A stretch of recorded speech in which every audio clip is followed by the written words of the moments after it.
Weaponization of Hiroshima and Nagasaki. Drink your sake. Part 3.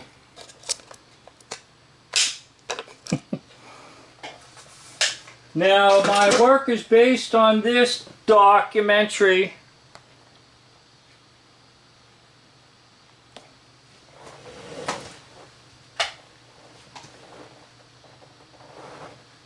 So I was a civilian employee of the University of California, which was the manager for Los Alamos. And the job that I ended up doing there was developing the detonators that made the Fat Man bomb viable.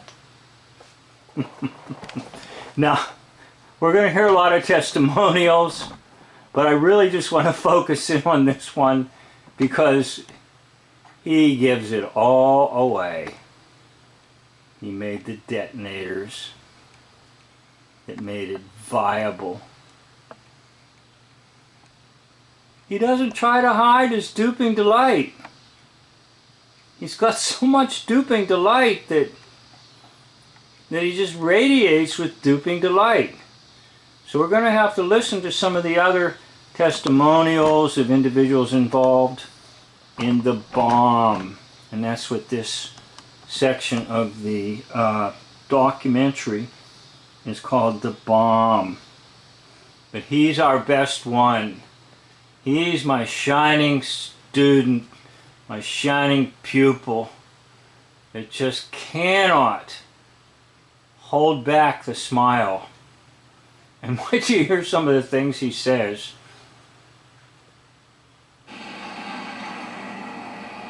People say, what'd you do in those early days? And my answer is always, whatever I was told to do.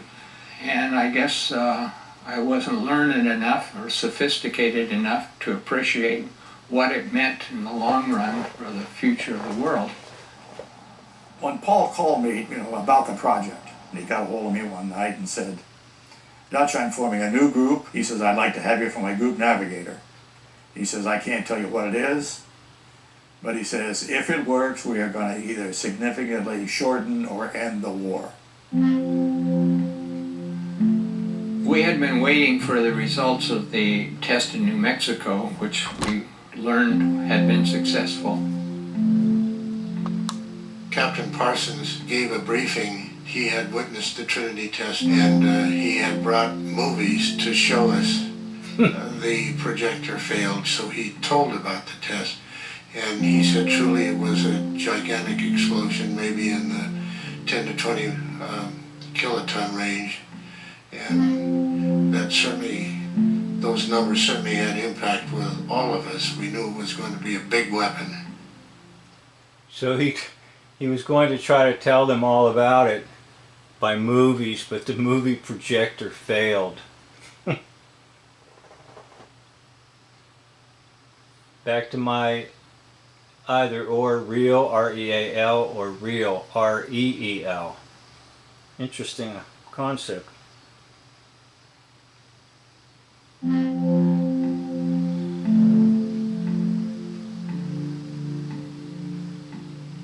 The little boy bomb was a situation in which you have uranium-235, which is almost ready to explode, and you... Okay, this is the one that really does it for me. Listen to how he tells it. It's almost ready to explode. Something you can't see with your eyes now. I'm sure you've been schooled and educated about atoms. I've done a video, actually a couple of videos, saying atoms do not exist. The reason they do not exist is an atom is just a theoretical construct. The ancient Greeks theorized that you could get something so small it could not be cut. It comes from the word tomos in Greek, and then an A in front of it, negating it, negating tomos, or to cut, which means that which cannot be cut. And and an atom is that which cannot be cut. So it's a theoretical construct. It's just gibberish. But yet, it'll take the gibberish and turn it into an entire development we call the atomic era. What I said in the other videos about atoms, they don't exist because basically anything material can be cut. Anything. It's just that you don't have the instruments to cut it. So if you take an apple and try to cut it, I illustrate it with some knives. And I tried to show you that once you reach a certain point, you won't have a knife that can cut it because the knife will be too big. So it's not that it can't be cut, it's just that you can't cut it because you don't have the correct instrument to cut it. In other words, atoms are just nothing but theory. But look at his delight. Oh boy, am I glad he's wearing red too. Because that's part of the hoax-lie system. The red and the blue. And the red is kind of like the passion of the story. And the blue is kind of like the facts of the story. So when you get red and blue together, you make purple. But he's so passionate, and I'm so glad that he does the Duping delight, because he's telling you nonsense about uranium atoms, and this one's almost ready to explode, and you shoot one down the hole of another one, blah, blah, blah, blah. It's all nonsense. And another proof of this is, if you don't believe me, go to my channel, Who's Who in Hoaxology. Or even on this channel, I'm recording, Village Prisoner Set Free. I'll show you who played the role of Albert Einstein. It was Larry Fine of Three Stooges. That's who played Albert Einstein. So they give you gibberish, and they create these experts like Einstein, and all they're doing is messing with your ability to reason. And once you lose your ability to reason, the only thing left for you to make a decision on is emotion. And that's how the hoax-lie system works. That's how the science of fear works. You eventually get people to the point where they just make decisions on emotion. Because he's passionate about it, and everybody's passionate about what they're saying, the emotion comes across, and hence everybody believes that Nagasaki and Hiroshima got atomic bombs. A slug of uranium into a hollow cylinder of uranium, and each of those was almost ready to go off all by itself. But when you combine the two of them, suddenly the chain reaction goes ahead and it explodes. Look at him, he's so excited. He's so excited. Now imagine everybody's grieving because of the atomic blast in Hiroshima and Nagasaki. But look at him. Why can he smile like that? Because he gave you a bunch of baloney. And if you want, you can make a bologna sandwich. You can eat it. Used to like to put mayonnaise on my bologna sandwich. Sometimes I used to like to fry my bologna. Any way you want it. It's still bologna. I guess it was the 5th of August. We were assembled, and it was explained to us that we were going to leave early the next morning. There was a big ceremony there, and lights set up, TV cameras. Okay, so it's supposed to be a secret mission, right? It's going to end the war, right? They have TV cameras there and lights. Now listen, I didn't serve in the military, but I've got enough on my head to say, if it's a secret mission, you don't bring the cameras and the lights and photographers. You brought the cameras because it was that. It was a film. Admiral Parsons and Tibbets and the crews were all standing around. We had our picture taken too. And then finally they just said, okay. And we got on an airplane because we were very nervous. There were 3 planes. First of all, the Enola Gay, the one that had the bomb. Then our plane, the great artiste, carrying our instruments for measuring the energy. And finally there was a plane with observers that were going to take movies and stuff like that. Stuff like that. Well, that was the whole purpose of anything, if there actually ever were any planes that took off. Most likely, no planes ever took off.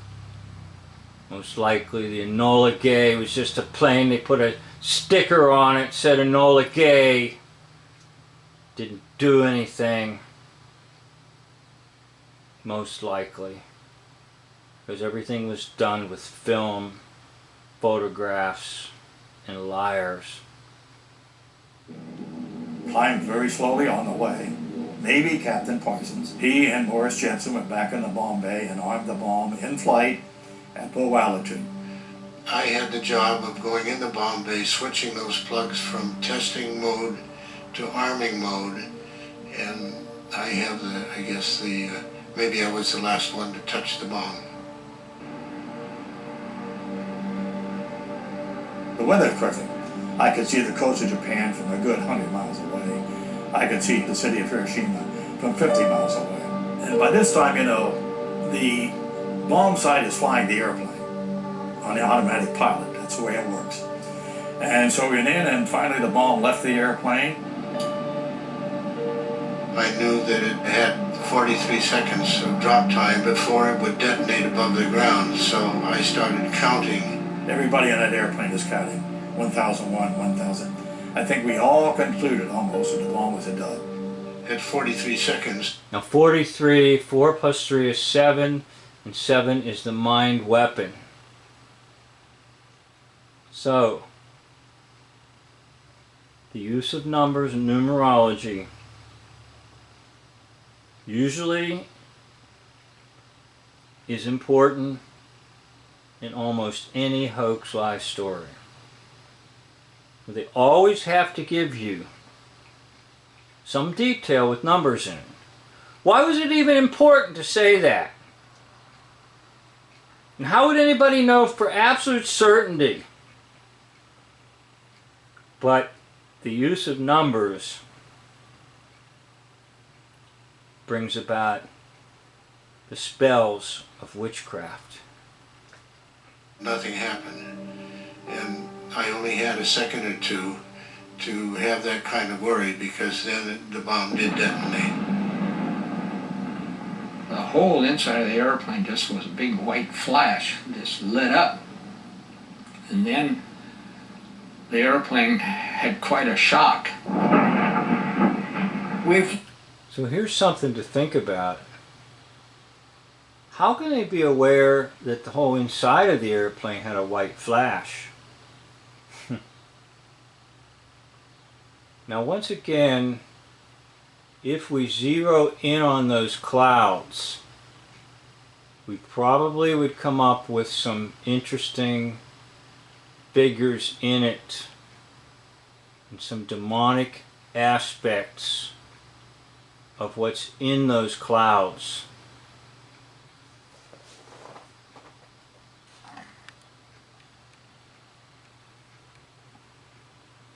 It may not come out very well because it's a little bit blurry, but usually they embed things in imagery such as clouds. So maybe you can spot something. Right at the moment I'm not picking much up, but I know it's one of their tactics and one of the things that they like to do.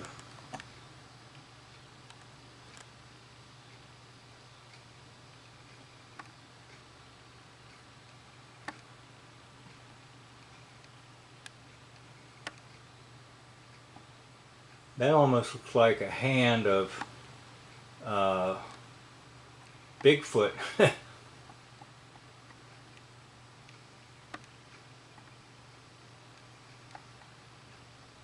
Like the claws on a bear.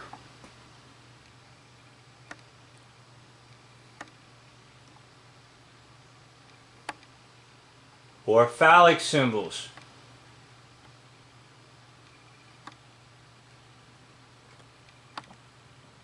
Well, anyhow, that's something you can do whenever you're doing your own research. Find some images and just zero in on them. And a lot of times you'll find they embed things in them. Numbers, codes, symbols, demon faces, etc.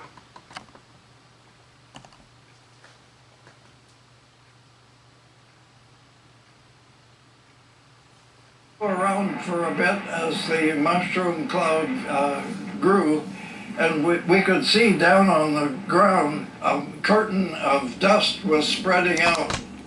You could see the destruction on the ground, and you knew that meant where people live, where people died. The reaction was one of almost disbelief. We really didn't think the bomb could be that powerful. No one spoke with glee. That sort of expression was not used. I was busy doing my things, but also I did not feel the urge to pray for anybody. You don't have to pray for anybody because nothing happened. And you know it. You know it. Nothing happened. Except most of the world was fooled. He's never stopped smiling from the start of this video because he knows he's a hoaxer.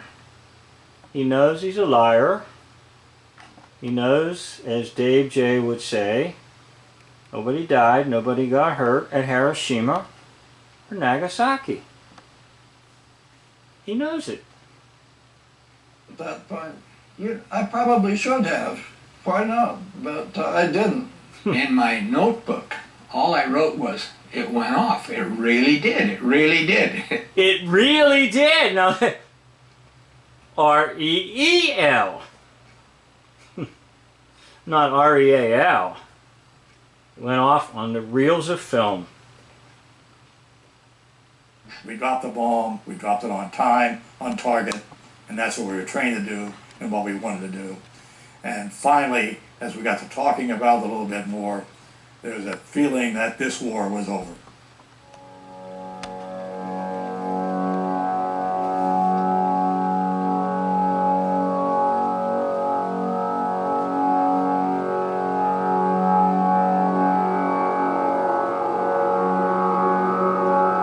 Now he has to get this stupid little pin. By the way, I did do a video one time on the metals of war. How it's sorcery. The symbols on them.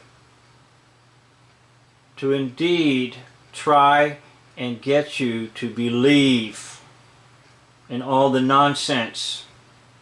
I even told a story of when I was in a supermarket one time. I saw some gentleman with a hat on about the Gulf War, and I started talking to him, and he says, I've even got a medal for it, and he pulled it out of his pocket. He wanted me to touch the medal, and I'm going to tell you the truth, I could feel the demonic power coming from it. That's the truth. So they're part of sorcery. In other words, they're an object that's empowered by demonic forces. Now,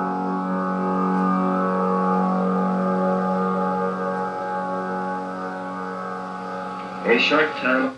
Okay, once again, oh, look at his lips.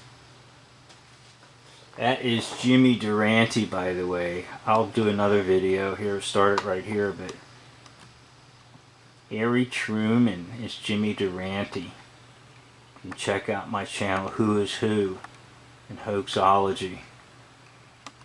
I caught him just at a weird moment where we can see what these creatures are made of.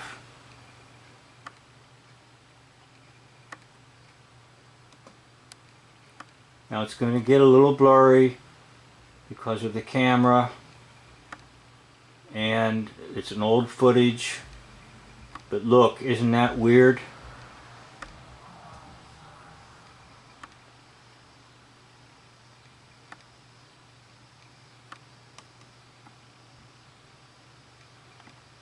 Now most likely the weird manifestations that you can see sometimes are because they are inhabited by and animated by the devil's forces, the demons, the evil spirits, the foul spirits, the devils, as King James translates it. But it was all deception, and he's going to announce it to the world on August 6th about Hiroshima. Don't believe a word of it. If you can, leave me a comment. It helps me a lot and inspires me a lot when you leave a comment. Thank you for watching. End of video.